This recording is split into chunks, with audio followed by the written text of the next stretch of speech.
Ward, एक पंचायत, किसी भी स्तर पर इसको लिया जा सकता है आवश्यकता अनुसार। इसमें कोई कंपैरिजन की बात नहीं है कि ये बड़ा कौन सा है, ये बड़ा क्यों है, वो छोटा क्यों है।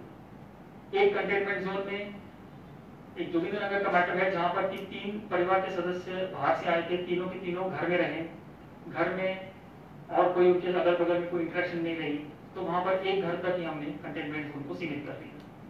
जहां पर यहाँ पर वो केसेस है जहां पर कि एक व्यक्ति जो आया है बाहर से, वो उसने अपने आप को तो होम क्वारंटाइन किया है, पर उनके बच्चे जो है वो अगल बगल में खेले हैं।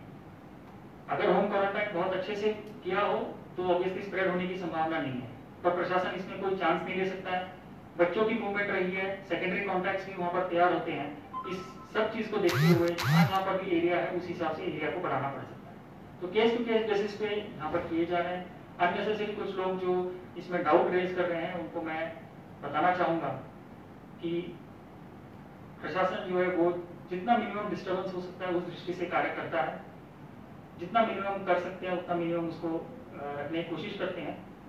पर जो केस टू केस बेसिस पे अगर स्प्रेड ज्यादा है, अगर परिवार के सदस्य हैं जो बाहर निकले हैं, तो एरिया में ज्यादा लेना पड़ सकता है। पुलिस के पॉइंट ऑफ व्यू से कंटेनमेंट जोन लेना पड़ सकता है। इसके लिए केस टू केस बेसिस पे कंटेनमेंट जोन वेरी करता है।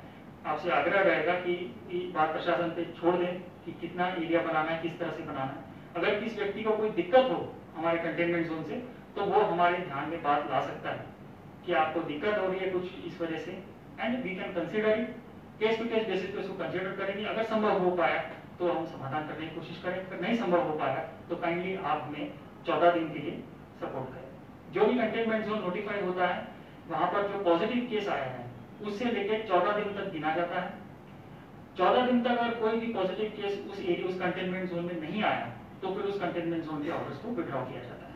उसका लॉजिक भी ये है कि 14 डेज का जो हमारा पीरियड है वो इंक्यूबेशन और सब मिला के 14 डेज का जो क्वारंटाइन पीरियड है उसको माना जाता है कि अगर कोई व्यक्ति पॉजिटिव आया है तो उसकी प्राइमरी कॉन्टैक्ट की कॉन्टैक्ट ट्रेसिंग करके उनके सैंपल्स तो लिए जाते हैं और सैंपल्स नेगेटिव भी आते हैं, पर फिर भी हम मान के चलते हैं कि 14 दिन तक अगर कोई सिम्टम्स ना हो और कोई इश्यू ना हो उसके बाद ही कंटेनमेंट जोन को डीनोटिफाई किया जाता है और सुचारू रूप से लाइफ वहां पर चलती रहती है। इसके अलावा कुछ ऐसी क्वेरीज भी आ रही थी, कुछ लॉकडाउन को लेकर भी ऐसी कोई क्वेरीज क्षेत्र में आई थी, तो मैं स्पष्ट करना चाहूंगा कि हम जो भी एक्शन लेते हैं उस एक्शन का कोई ना कोई पर्पस होना चाहिए, कोई ना कोई उसका उद्देश्य होना चाहिए। सिंपली ऐसे टर्म्स यूज करके कोई उसका खास औचित्य नहीं है।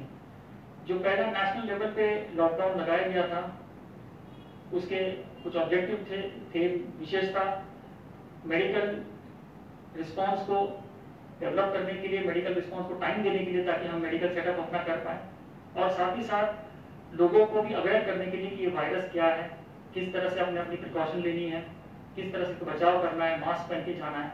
ये सब चीजें सब क्योंकि सबके लिए नहीं थी, लॉकडाउन के माध्यम से ये इन्फोर्स करना हमारे लिए आसान था।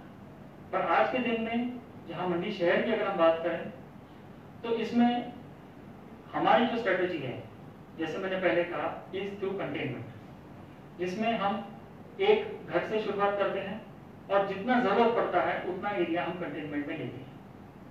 अगर जरूरत पड़ेगी तो और उसको एरिया को बढ़ाया जा सकता है, फ्यूचर केसेस जैसे आते हैं उस पर डिपेंड करता है। पर पूरे एरिया को लॉकडाउन करना ना ही हमारा कोई इंटेंशन है, ना ही हम इसमें इस विषय में कोई इसमें सोच रहे हैं। इसमें जो भी लॉकडाउन के अगर फैसले लिए जाते हैं तो ये सभी फैसले स्टेट लेवल पे ही लिए जाएंगे। हमारी तरफ से कोई भी इस तरह से लॉकडाउन का फैसला नहीं लिया जाएगा। जो भी केसेस होंगे, जो भी इंसिडेंट्स होंगे, वो केस टू केस बेसिस पे कंटेनमेंट के पॉइंट ऑफ व्यू से बढ़ेंगे। तो कंटेनमेंट एक घर से मे बी वार्ड तक भी एक्सटेंड हो सकता है अगर जरूरत महसूस पड़ी तो, पर उसी बेसिस पे चलेंगे। अननेसेसरी इसको बहुत ज्यादा एरिया को नहीं है।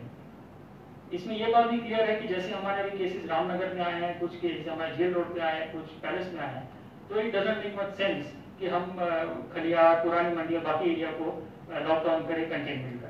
जहां जरूरत है प्रशासन अवेयर है, हम आवश्यक कदम उठा रहे हैं, स्ट्रिक्ट कंटेनमेंट वहां पर करें। और जहां पब्लिक की बात है, दोनों तरीके से ओपिनियंस हमारे पास है। जहां पर कंटेनमेंट जोन में लिया गया है वहां के लोग विरोध करते हैं, कुछ बोलते हैं कि हमें कंटेनमेंट जोन से बाहर निकालो, कुछ व्यापारी हमारे कंटेनमेंट जोन में फंसे हुए हैं, वो बोल रहे हैं कि राखी का त्यौहार आ रहा है, हमारी एक्टिविटीज को बढ़ाने के लिए आप हमें रिलैक्सेशन दे दो। कुछ और लोग जो है वो बोल रहे हैं कि आप पूरा शहर को जो है इसमें दे दो। तो प्रशासन दोनों के बीच में बैलेंस बना के चलता है। कम से कम इकोनॉमिक डिस्टर्बेंस हो, लोगों को कम से कम परेशानी हो, एट द सेम टाइम जो वायरस है जहां स्प्रेड हुआ है उसको कंटेन करें। इन दोनों के बीच में बैलेंस बनाकर जहां आवश्यकता है उसके अनुसार हम कंटेनमेंट जोन बनाते हैं, कंटेनमेंट की स्ट्रैटेजी अपनाते हैं, और इसी तरह की स्ट्रैटेजी फ्यूचर में भी बनाई जाएगी।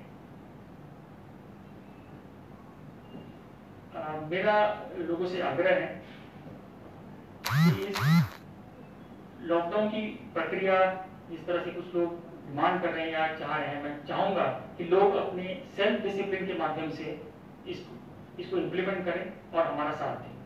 किसी व्यक्ति को लगता है कि उसको बाहर निकलने की आवश्यकता नहीं है तो वो ना निकले, अपने घर पे सीमित रहें। जो बेचारे हमारे गरीब लोग हैं, जो डेली वेजर्स हैं, जिनको रोजी रोटी कमाने के लिए बाहर निकलना पड़ता है, उनको आप काम करने दें, उनको बाहर निकल के वो अपना काम करें।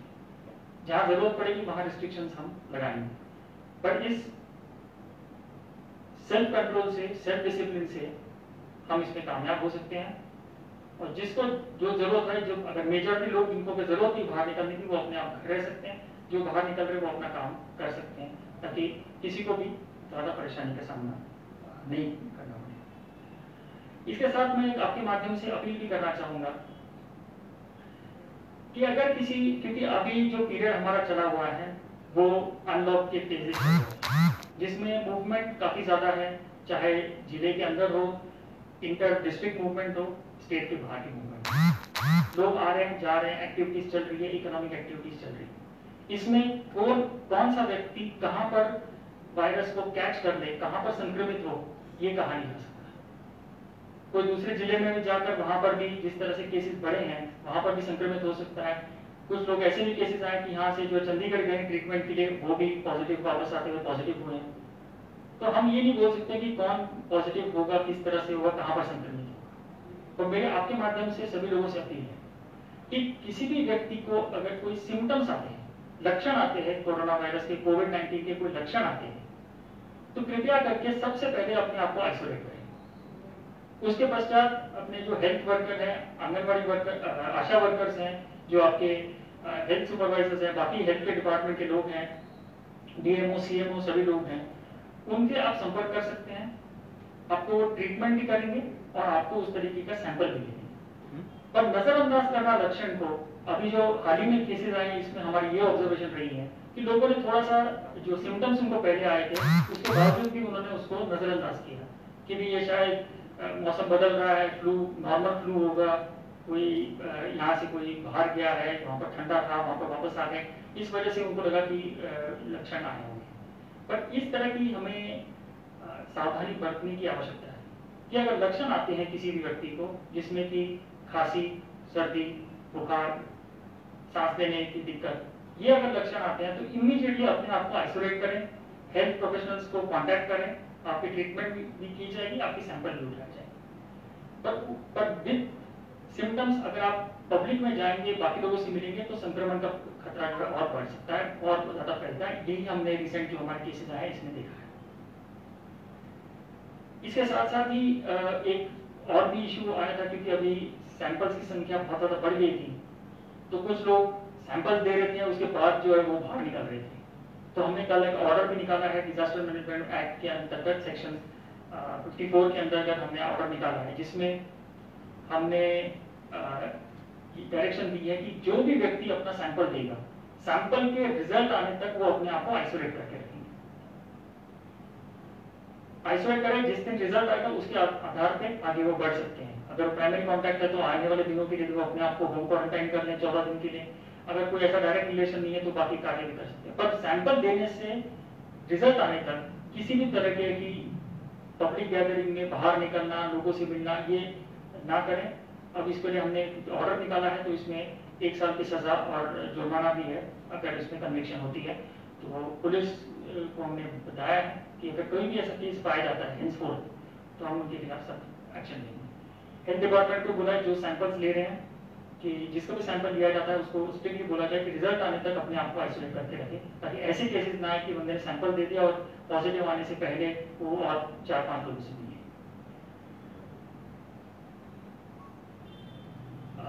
अंत में मैं ये कहना चाहूँगा कि जो रिसेंट हमारे केसेस में स्पाइक आया है, इसकी हमारी लर्निंग ये है कि हर व्यक्ति अपना बचाव के लिए जो कदम उठाने हैं, जो डायरेक्शन इशू की है गवर्नमेंट की, उसको फॉलो करें, जिसमें मास्क पहनना, मास्क या फेस कवर पहनना, दूरी रखना, सोशल डिस्टेंसिंग, 2 गज की दूरी की जो बात की है उससे सबके साथ संपर्क में रहना।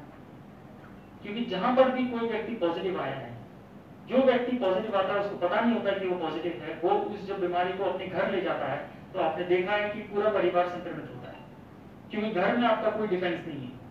घर में मास्क पहन के लोग नहीं रहते हैं, आप अपने परिवार के साथ मिलते हैं, अपने बच्चों के साथ मिलते हैं, सभी के साथ मिलते हैं, खाना इकट्ठा खाते हैं, तो वहां पर संक्रमण की संभावना बहुत ज्यादा बढ़ जाती है। और ये देखा भी है हमने, ये वायरस हमने देखा है, जो रिसेंट केसेस हमारे पास आए हैं, हमने उसको टर्मिनोलॉजी वैसे यूज की थी कि जो पावरफुल वायरस है, पावरफुल का मतलब लगभग ऐसा है कि उसमें शायद वायरस लोड ज्यादा है, क्योंकि कुछ लोग के 10 दिन के बाद जब रिपीट फॉलोअप सैंपल ले रहे हैं वो भी अभी तक नेगेटिव नहीं आ रहे हैं, वो भी अभी पॉजिटिव चले हुए हैं, तो वायरस लोड बहुत ज्यादा है। वायरस लोड ज्यादा है, उसको सिम्टम्स के रूप में भी उस व्यक्ति ने फेस किया है, उसको बुखार आया है, और उसके जो स्प्रेड हुआ है, ऐसा कभी नहीं हुआ है कि परिवार के सभी लोगों को जो संक्रमित हुए हैं। बहुत से केसेस जो पहले हमारे पास 40-50 केसेस जिला मंडी में आए थे, उसमें लोगों ने इकट्ठा 4 लोगों ने ट्रैवल किया दिल्ली से, उसमें सिर्फ एक व्यक्ति पॉजिटिव आया, और 3 लोग 12 घंटे में साथ में रहे तो भी वो पॉजिटिव नहीं आए। लोगों ने इकट्ठा खाना खाया तो भी वो पॉजिटिव नहीं आया। परिवार का एक व्यक्ति पॉजिटिव आता है, वो बाकी लोगों के साथ भी खाना खाता है और बाकी लोग कोई पॉजिटिव नहीं आता। पर इस पर्टिकुलर वायरस में इस बार की जो हमने किया है उसमें जिससे भी मिले हैं, जो भी मिले हैं, वहां पर सभी लोग संक्रमित हुए हैं, परिवार के सभी सदस्य संक्रमित हुए हैं। तो इसे लर्निंग ये है कि अगर आप संक्रमित हो जाएंगे तो आप जब इसको घर ले जाएंगे तो आपका पूरा परिवार संक्रमित हो जाएगा। इसके लिए अपना बचाव सुनिश्चित करें, जो भी व्यक्ति बाहर निकल रहा है वो अपने आप को प्रोटेक्ट करे, ताकि उसको वो संक्रमित ना हो और वो अपना संक्रमण वापस अपने घर ना ले जाए।